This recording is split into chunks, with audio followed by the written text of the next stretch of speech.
Welcome to my channel Economic Success. Please like and subscribe my channel.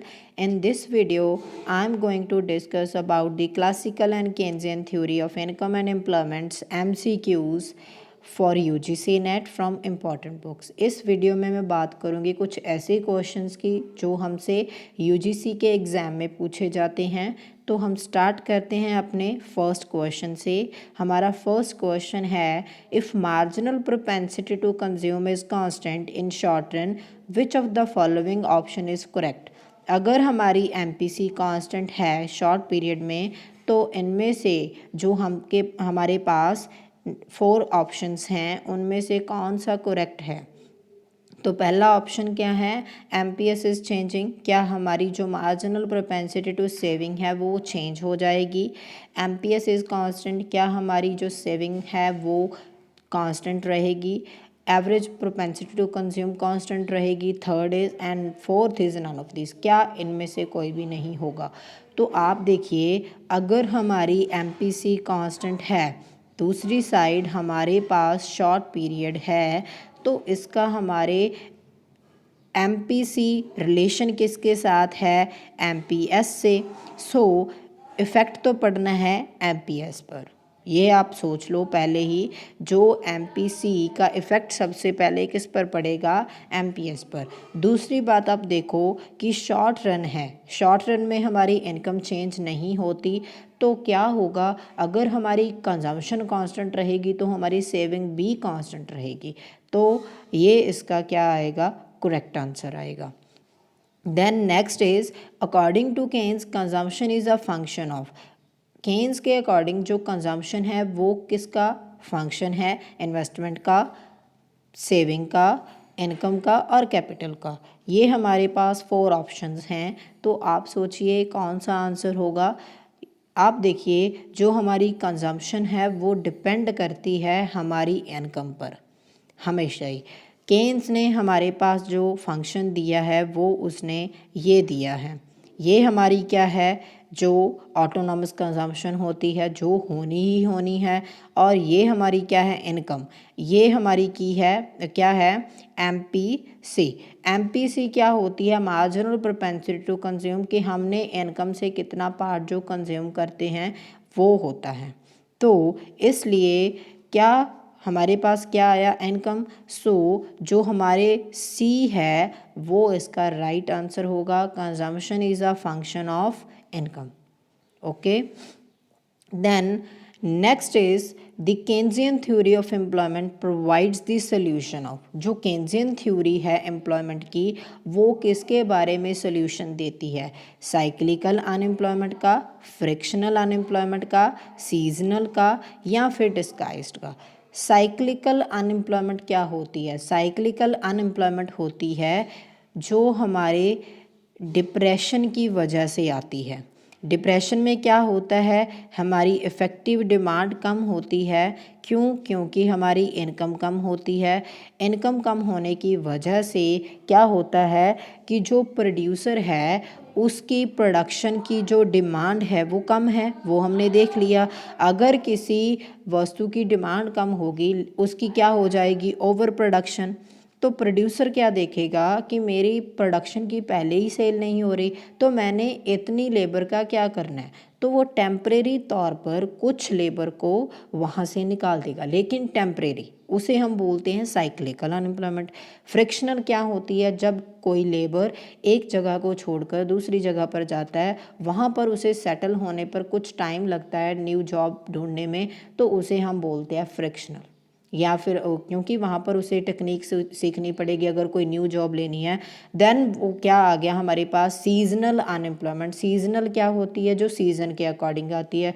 तो उससे हम देख सकते हैं, जो आइस इंडस्ट्री, आइस फर्म होती है, उसमें क्या होता है, आइस हमें चाहिए गर्मियों में और सर्दियों में हमें आइस नहीं चाहिए। तो क्या होगा, वहाँ पर जो लेबर है उन्हें गर्मियों में तो काम मिलेगा लेकिन सर्दियों में नहीं। तो वो क्या हो गई हमारी सीजनल अनएम्प्लॉयमेंट। देन है डिस्गाइज्ड। डिस्गाइज्ड, इसके बारे में हम बहुत टाइम से पढ़ते आ रहे हैं हमारी +1 +2 के एग्ज़ाम क्लासेस में।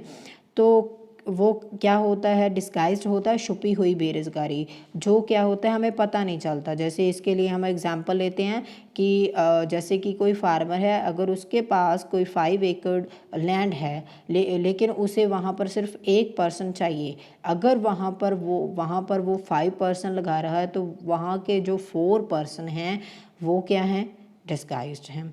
लेकिन जो केन्स ने ना तो फ्रिक्शनल इसके बारे में बात नहीं की, सीजनल के बारे में भी बात नहीं की, और डिस्गाइज्ड के बारे में भी बात नहीं की। हमारे पास क्या रह गया, साइक्लिकल है। उसने बात की है ना डिप्रेशन की, इफेक्टिव डिमांड की, तो इसका राइट आंसर क्या आएगा, A. Okay, then next is aggregate demand curve is, aggregate demand curve क्या है। पहला वो बोलते हैं horizontal when there is considerable unemployment in the economy.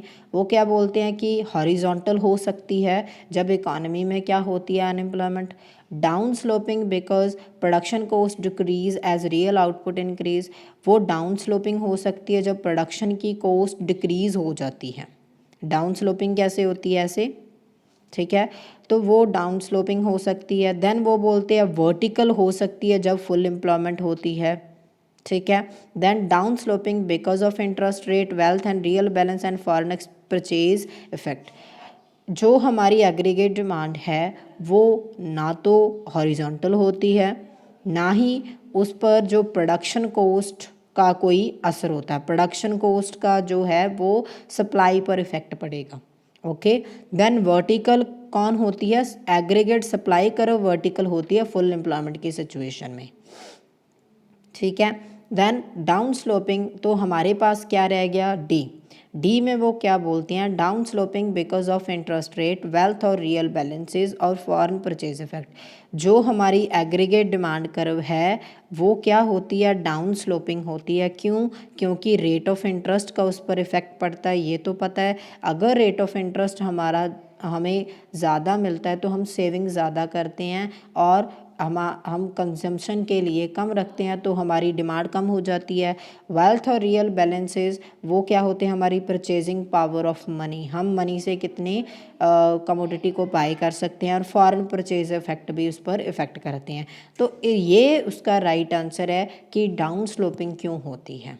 Okay, this is the right answer. इसका राइट आंसर हमारा क्या है, D. Now next is Keynesian hold that consumption is अ, जो केन्स ने अपना कंजम्पशन फंक्शन दिया है वो क्या है, वो बोलते हैं अनस्टेबल है, पार्शली स्टेबल है या नॉन सर्टेन है। अनस्टेबल तो नहीं है। जो केन्स का कंजम्पशन फंक्शन उसने दिया वो ऐसे हमने देखा, तो ये क्या है, यहाँ पर कट कर सकता है, या फिर क्या होता है लॉन्ग पीरियड में ये ऊपर जा सकता है, लेकिन शॉर्ट पीरियड में सेम रहता है। तो क्या होता है कि एक टाइम पर जा सकता है जब उसके पास इनकम है। तो अनस्टेबल तो नहीं है, अनस्टेबल नहीं है, ये नहीं कि कभी कब क्या हो गया और कभी क्या हो गया, वो नहीं है। तो इसका राइट आंसर है पार्शियल स्टेबल। उसका पार्शियल स्टेबल है, हो सकता है थोड़ा बहुत उसमें चेंज आ जाए। ओके, बिल्कुल स्टेबल भी नहीं है कि हर बार एक ही पॉइंट पर रहती है इकॉनमी, ऐसा भी नहीं होता, हम देखते हैं। और नॉट सर्टेन भी नहीं है, तो क्या है, पार्शियल स्टेबल है। Okay, next is the interest rate and real balance effect are important because they help explain. ये हमने पहले ही कर लिया। वहाँ पर क्वेश्चन क्या था, एग्रीगेट डिमांड का, कि एग्रीगेट डिमांड किससे इफेक्ट होती है, वो डाउन स्लोपिंग क्यों होती है। तो ये सीधे सीधे हमें पता चलता है क्या है, रेट ऑफ इंटरेस्ट और रियल बैलेंसेस का इफेक्ट कहाँ पर पड़ता है, एग्रीगेट डिमांड की शेप पर।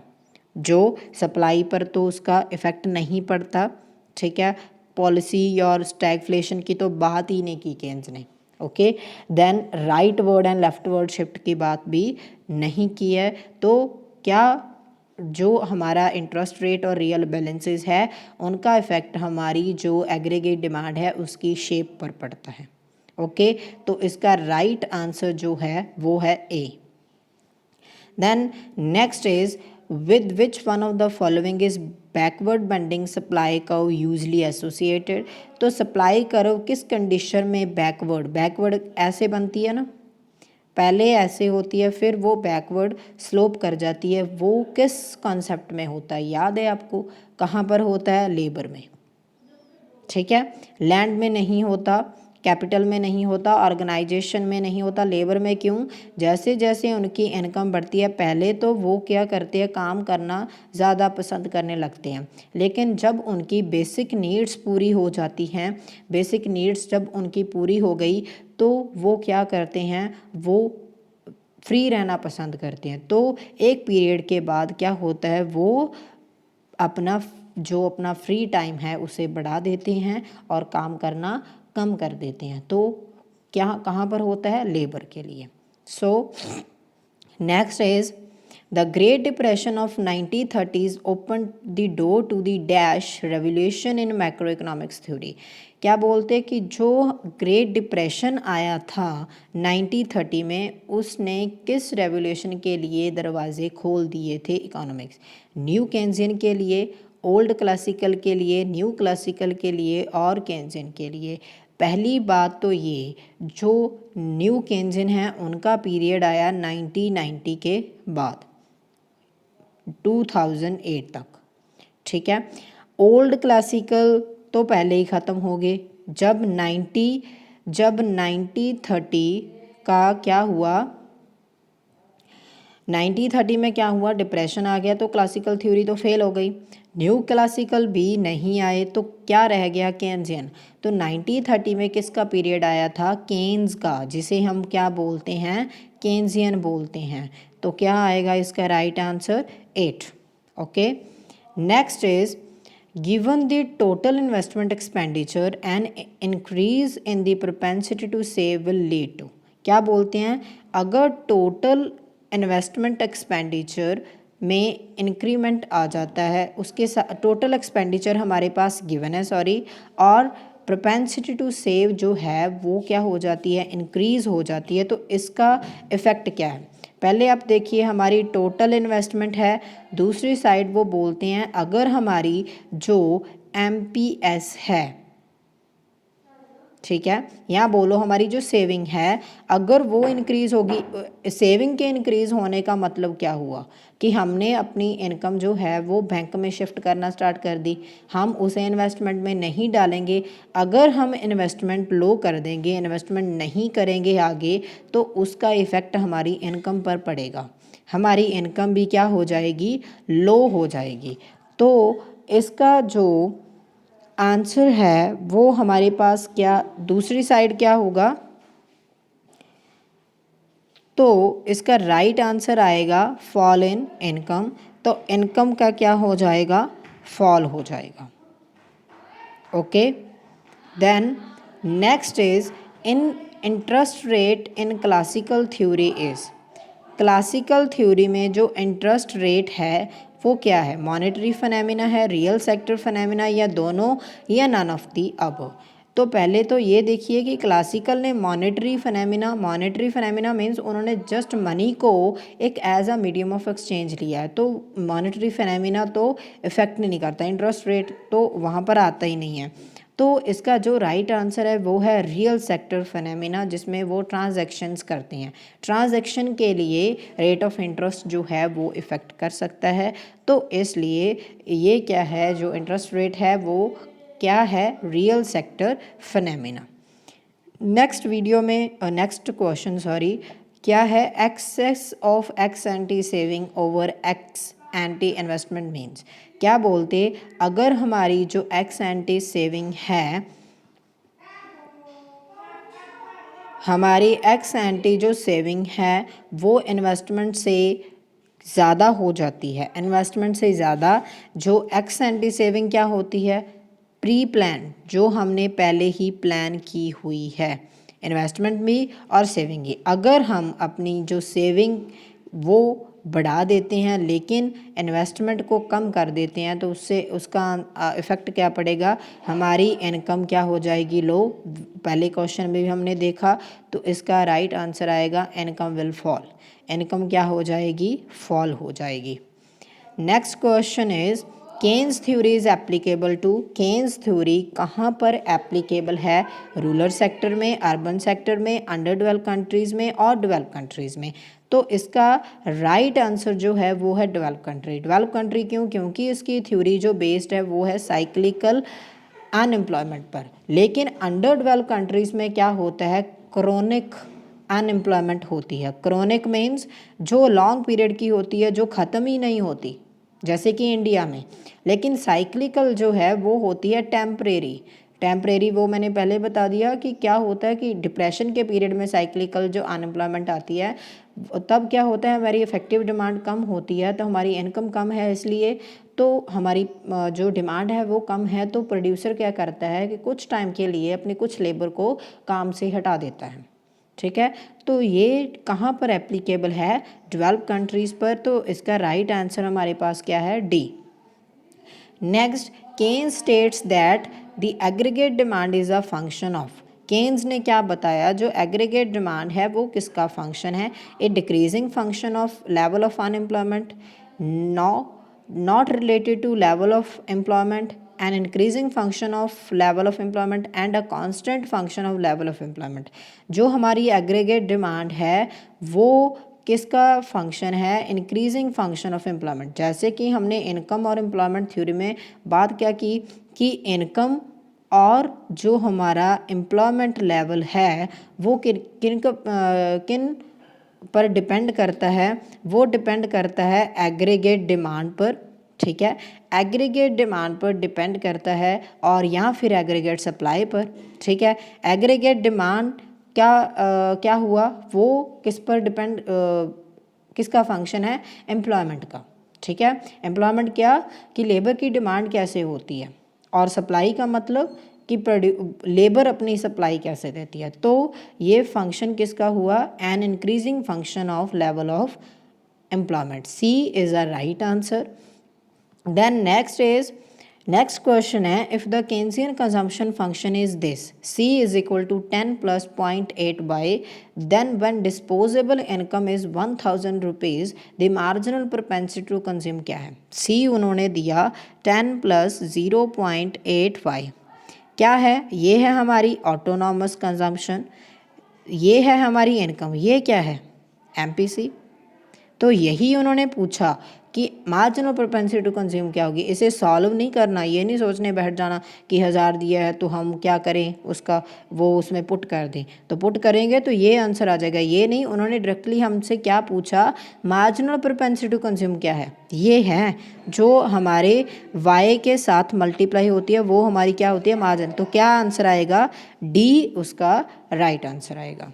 नेक्स्ट इज जो हमारा लास्ट क्वेश्चन है इस वीडियो का, वो क्या है, according to Keynes marginal propensity to consume, marginal propensity to consume क्या हो सकती है, can never exceed the average propensity to consume, can never exceed the unity, this is reciprocal of marginal propensity to save and may exceed unity when this saving एक्कर्स।